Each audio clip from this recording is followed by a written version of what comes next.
Apa sering kemudian aktivitas membaca itu ditunjukkan atau kemudian ditularkan oleh ayah dan ibu? Wah, susah itu. Apa Tadi ya? katanya membahas baca. Kalau saya sendiri sih jujur aja orangnya apa ya, nggak suka baca. Iya. Kok polos banget? Pencitraan dikit dong mas. Jangan, ya apa adanya dong. Enggak, kalau saya sih suka baca, sukanya baca ini apa, komik itu jelas lah. Terus Komik apa? Kopingho. Ya apa aja saya bacalah kalau komik. Terus apa? Kalau artikel-artikel ya paling artikel-artikel ringan lah. Komik, buku-buku ringan gitu ya, Iya, buku-buku majalah. ringan. Topik-topiknya apa biasanya? Soal bisnis ya? Yang paling saya suka itu ini apa, ya semacam ini apa, kalimat-kalimat motivasi tapi Oke, catatan Najwa gitu ya mas? berat itu berat. Masa berat Nggak, sih? yang saya baca tuh biasanya buku-buku kecil, buku saya bacanya random.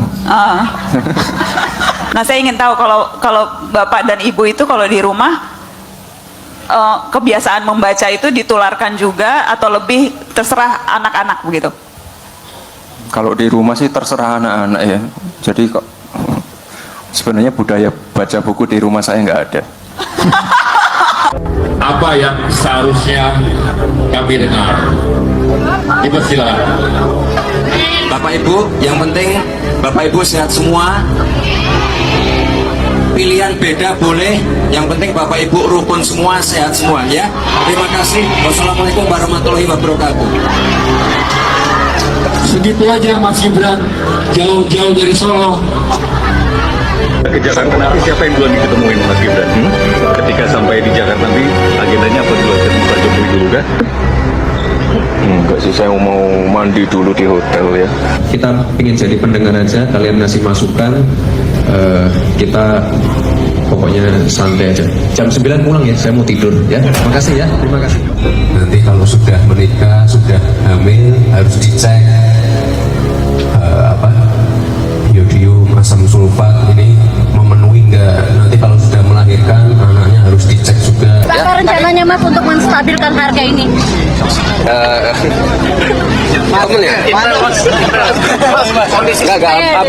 Akhir tahun kan memang harganya lagi naik semua nih Bu ya. Insya Allah awal tahun udah stabil ya. Nah, ini dari sisi konsumen ini. Ya Pak. Buktinya sudah ada.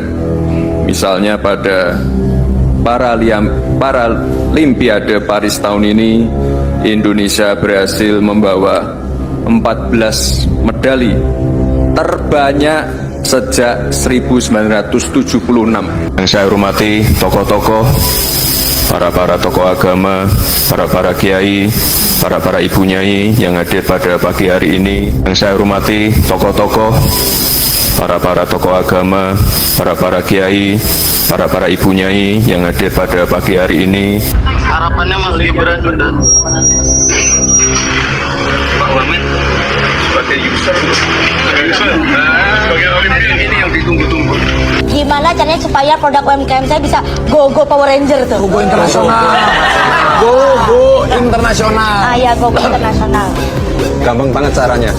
Ini misalnya Pak RT, ya, warganya diwajibkan untuk membeli produk lokal. Sesimpel itu. Baik, halo teman-teman, kembali lagi bersama saya di channel ini. Salam NKRI Harga Mati. Pada kesempatan kali ini kita melihat Mbak Najwa Shihab bersama dengan Wakil Presiden kita yang memang sekarang ini tengah tenar-tenarnya. Ya, walaupun dia tenar karena kesalahan-kesalahan yang membuat hal yang paling tergokil dan menjadi catatan di antara para ya yang dia sampaikan. Jadi para wakil presiden yang ada, cuman Gibran yang paling lucu dalam setiap pidato-pidato. Sehingga apa yang disampaikan oleh Mbak Najwa Shihab ya itu menjadi pukulan keras bagi Gibran, sehingga Gibran merasa tersindir ya. Bagaimana kebiasaan dalam membaca, Gibran tidak suka membaca katanya ya. Nah, dalam hal ini teman-teman, kita tahu bagaimana tanggapan masyarakat, yaitu Wahai rekan 58%, inilah wapres pilihan kalian. Niscaya kalian nanti di Yaumil Kiamah atau minta pertanggungjawab karena telah memilih seorang untuk jadi pejabat teras nomor 2 di negeri ini. Padahal kalian sudah tahu kan kualitasnya seperti apa. Kenapa masyarakat mempertanyakan kualitas Gibran? Kemarin beberapa hari lalu ada sebuah video yang memang beredar dan itu viral di media sosial, bahkan menuai hujatan-hujatan yang penuh dari netizen ketika Gibran pidato, ya. Pidato masih aja membaca teks. Ya sebenarnya tidak masalah, tetapi ketika membaca dari awal sampai akhir itu namanya bukan pidato, tetapi mungkin saja lomba membaca anak TK begitu ya, sehingga dia dihujat dalam hal itu. Nah, dalam pembukaan pidato Gibran yang mengatakan para ibu nyai, para bapak-bapak seakan-akan banyak begitu ya. Inilah yang dikomentari oleh masyarakat. Jadi masyarakat mengatakan Gibran harus belajar dan mengetahui bagaimana EYD, ejaan yang disempurnakan dalam berbahasa Indonesia yang baik dan benar. Karena sekelas wakil presiden harusnya mampu memberikan nilai-nilai yang lebih bagus lagi ataupun patut untuk diteladani. Nah, kalau kita meneladani pidato wakil presiden kita yang gokil seperti itu, ya buat apa itu berbahasa Indonesia yang baik dan benar ya. Inilah hasil-hasil dari masyarakat memilih wakil presiden kita yang memang agak-agak gokil begitu ya. Nah, disampaikan di sini lagi yaitu banyak orang cerdas, banyak orang berilmu. Kenapa pemimpin nomor 2 kita begitu, mau dibawa kemana negeri ini? Sebenarnya kalau saya melihat bahwa masyarakat terlalu menjelekkan 02. Tetapi pada kesempatan kali ini, yaitu Prabowo menang oke-oke saja. Artinya kita beri kesempatan bagi Prabowo memimpin negara ini. Dan sekarang dalam kepemimpinan Prabowo 2 bulan setelah memimpin, dia berhasil ya membuka para koruptor dan berbagai macam masalah-masalah yang terjadi. Tetapi Gibran, yang kita tuai dari Gibran adalah sebuah hujatan-hujatan. Kenapa? Karena kualitas Gibran yang begitu diragukan oleh masyarakat. Ya, di sini juga disampaikan seperti yang dibongkar oleh Mbak Najwa Shihab, yaitu pantesan karena malas membaca akhirnya jadi para. Ya, dia menyampaikan suatu kekesalannya terhadap Gibran yang begitu pidato di tengah-tengah tamu terhormat, di tengah-tengah kabinet merah putih. Gibran seakan-akan lagi ngelawak begitu ya.